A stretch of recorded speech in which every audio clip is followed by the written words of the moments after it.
रात्री अचानकपणे घरातील एक तरुण माणूस मरण पावतो. नातेवाईक जमा होतात, अंत्यविधीची तयारी सुरू होते, मैताला आंघोळ घातली जाते. त्यावेळेस त्याला बाहेर काढलं जातं आणि एका मर्डरचा उलगडा होतो. गोंदिया जिल्हा आहे, त्या ठिकाणचं अर्जुनी मोरगाव हे पोलीस ठाणं आहे. या अंतर्गत येणारं इसापूर नावाचं गाव आहे. आता या गावामध्ये भावे कुटुंब राहतं आहे. कुटुंबामध्ये सासरे, मुलगा, सून अशा पद्धतीचा हा परिवार आहे.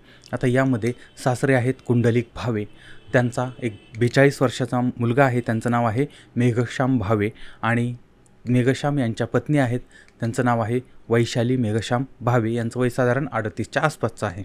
तर अनेक वर्षापासून आता या पती पत्नींचा संसार सुरू होता. घरी चांगली म्हणजे सामान्य परिस्थिती आहे, सगळं काही सुरळीत सुरू आहे. वडील कुंडलिक आणि मुलगा हे दोघंही कामावरती जात आहेत, दोघंही काम करत आहेत, आणि मेघश्याम यांची पत्नी जी आहे ती पत्नी ही घर सांभाळते आहे.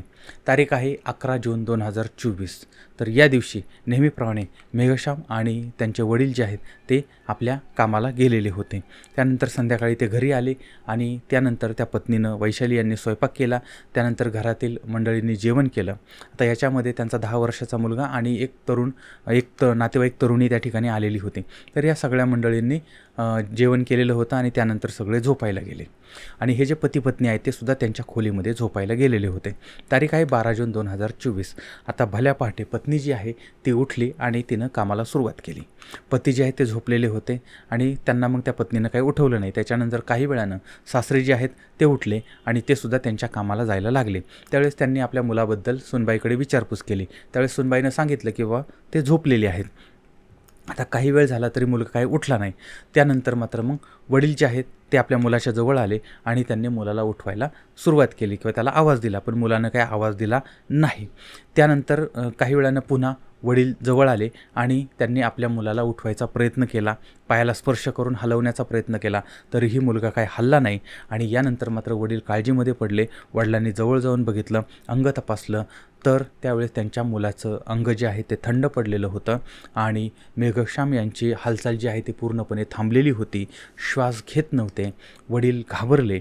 त्यांनी सुनेला बोलवले. आरडाओरडा झालेला आहे आणि त्यांनी दोघांनी उठवण्याचा प्रयत्न केला, पण मुलगा जो आहे तो मूर्छित पडलेला होता. आणि यावेळेस त्या सासऱ्यांना आणि सुनबाईंना समजलं की या मुलाचा रात्री अचानकपणे झोपेमध्ये मृत्यू झालेला होता.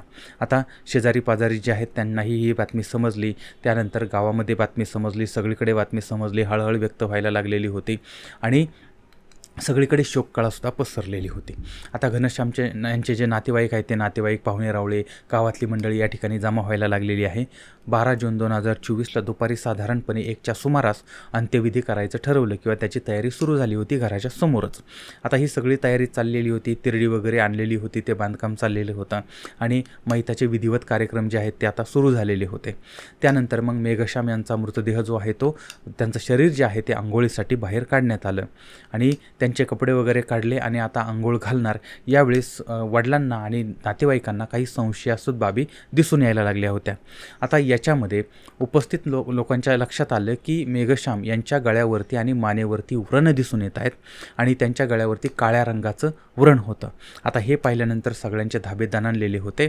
मेघश्याम भावे जे आहेत त्यांचा अकस्मात मृत्यू झाला नाही, तर ती हत्या आहे, घातपात आहे असा संशय निर्माण व्हावा अशा पद्धतीचे ते व्रण होते. आणि त्यानंतर मग आता ही सगळी अंत्यविधीची तयारी चालू असतानाच हा खळबळजनक प्रकार समोर आल्यानंतर मग आजूबाजूला सगळीकडे चर्चा झाली आणि अर्जुनी मोरगाव पोलिसांना ही माहिती देण्यात आली. त्यानंतर पोलीस जे आहे ते तात्काळ त्या ठिकाणी घटनास्थळी पोहोचतात. अंत्यविधी जो आहे तो थांबला जातो आणि बॉडी जी आहे ती पोलीस ताब्यात घेतात आणि मृत्यू कशामुळे झाला हे माहिती करून घेण्यासाठी मग ग्रामीण रुग्णालय जे आहे त्या ठिकाणी ही बॉडी पाठवण्यात येते पोस्टमॉर्टमसाठी. आता 12 जून रोजी अंत्यविधी होणार होता, मात्र पोस्टमॉर्टमला पाठवण्यात आलं आणि पोस्टमॉर्टम अहवालामध्ये धक्कादायक माहिती समोर आली होती.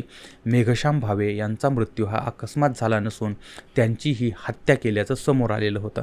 आता हे कळल्यानंतर मात्र सगळ्यांना धक्का बसलेला होता, कारण मेघश्याम यांची दोरीनं गळा आवळून हत्या केली ही माहिती समोर आलेली होती. आता ज्यांचा अकस्मात मृत्यू समजून अंत्यविधी करायला निघाले होते त्यांची हत्या झालेली होती. आता पोलिसांनी त्यांच्या पद्धतीने पंचनामा केलेला आहे, सगळा घटनाक्रम जाणून घेतलेला आहे. आता मयत मेघश्याम यांचे वडील कुंडलिक भावे आणि पत्नी वैशाली भावे यांनी जे काही घडलं ते हकीकत सांगितलेली होती. आता पोलिसांनी मग त्या पत्नीकडून आणि वडिलांकडून अधिक माहिती घेतली होती. घरामध्ये दोघंच होते. त्याच्यामध्ये या दोघांनीच शेवटी या मयत व्यक्तींना पाहिलेलं होतं. त्यामुळे यांच्याकडून दोघांकडून चौकशी करायला सुरुवात झाली आणि याच्यामध्ये पण घरामध्ये पतीच्या बरोबर ती पत्नी असतानासुद्धा पतीचा मृत्यू झाला आहे आणि पतीचा गळा आवळून मृत्यू झाला आहे असं असतानासुद्धा त्या पत्नीला कळलं कसं नाही आणि त्यामुळे पोलीस त्या पत्नीची कसून चौकशी करायला लागले होते. तिच्याकडे उलटसुलट प्रश्न तिला विचारले. तिच्या बोलण्यामध्ये तफावत आढळली. पोलिसांचा संशय तिच्यावरती बळावला आणि त्यानंतर त्या पत्नीला ज्यावेळेस पोलिसांनी अजून कसून चौकशी केली आणि तिनं कबूल केलं की तिनंच आपल्या पतीची हत्या केलेली आहे. आता हे ऐकल्यानंतर ही गोष्टसुद्धा एक धक्कादायक होती आणि सगळीकडे खळबळ उडवणारी होती. पण प्रश्न हा होता की या पत्नीनं आपल्या पतीची हत्या का केलेली होती. तर या हत्येमागे काय कारण होतं याचा शोध सुरू झालेला होता.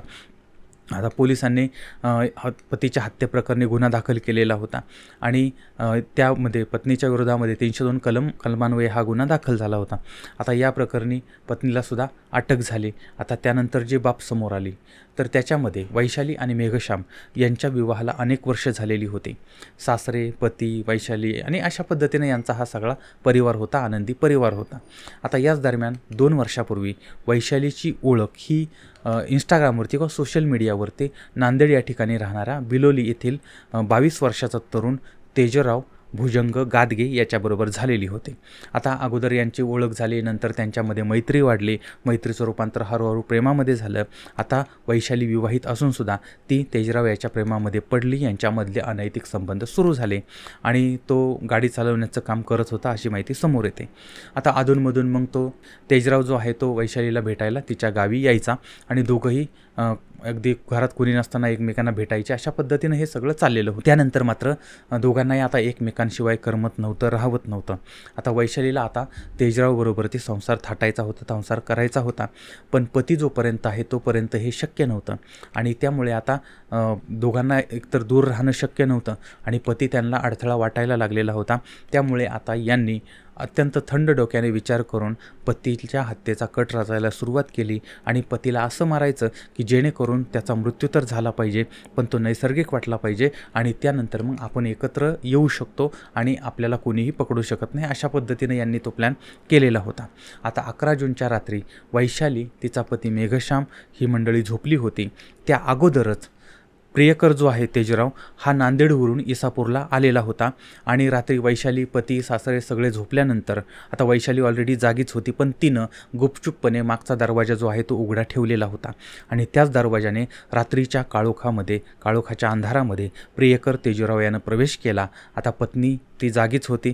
त्यानंतर मेघश्याम जे आहेत ते निवांत झोपलेले होते आणि मग त्या वैशालीनं, त्या पत्नीनं आधीच एक दोरी काढून ठेवलेली होती आणि रात्री प्रियकर आत घुसल्यानंतर मग दोघांनी मिळून झोपेतच त्या पतीची दोरीनं गळा आवळून हत्या केली, खून केला आणि पुरावा नष्ट करून मेघश्यामला बेडवरती झोपवलं आणि पत्नी जी आहे ती रात्रभर त्या मृतदेहाच्या बाजूला झोपलेली होती.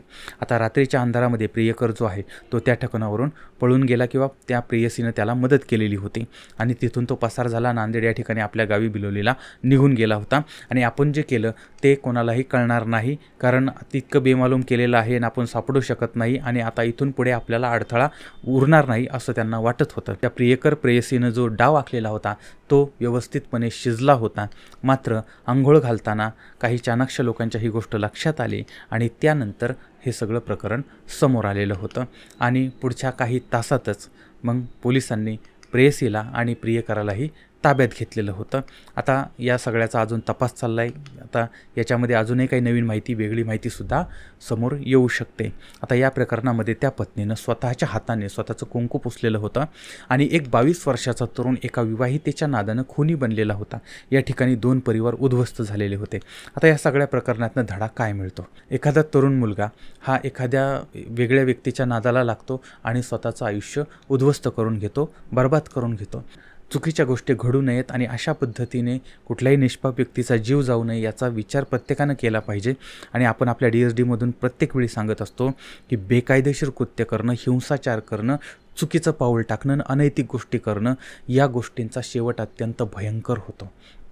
तर याबद्दलचं तुमचं मत काय ते सुद्धा मला जरूर कळवा. पुन्हा भेटूया पुढच्या भागामध्ये एका नवीन विषयासह. तोपर्यंत धन्यवाद.